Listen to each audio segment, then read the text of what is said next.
Zdravo svima!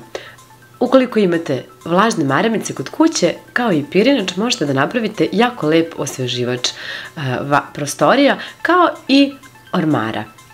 Ukoliko još uvijek niste, možete da zapratite kanal klikom na dugme Prati. Pored vlažne maramice bit će vam potreban i pirinač, najobičniji, koji ćemo da sipamo na maramicu.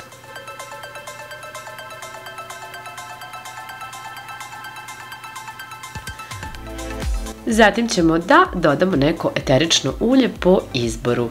Pokazat ću vam posle kako da napravite ovo isto samo sa parfemom.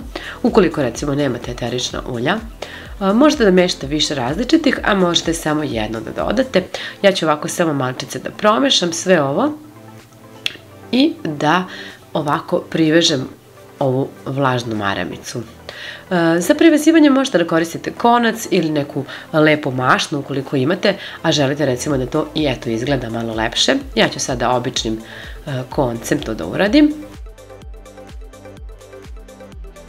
Pokupite jednostavno ovako i za čas posla možete napraviti više tih vrećica koje možete stavljati u ormare, u cipelarnik, u fioke.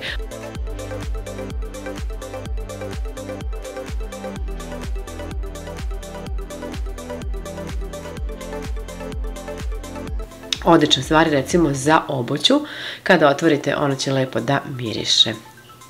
A ukoliko nemate eterično ulje, možete koristiti neki svoj omiljeni parfem, tako što ćete malo da naprskate pirinač i da skupite ovu kesicu i ovako malo da promešate i naravno također da zavežete.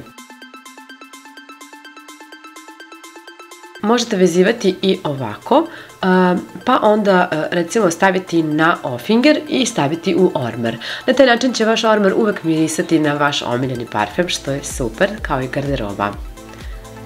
Ja se nadam da će nekome biti od koristi ovaj video. Puno vas pozdravljam, ostavite mi neki like. Ćao!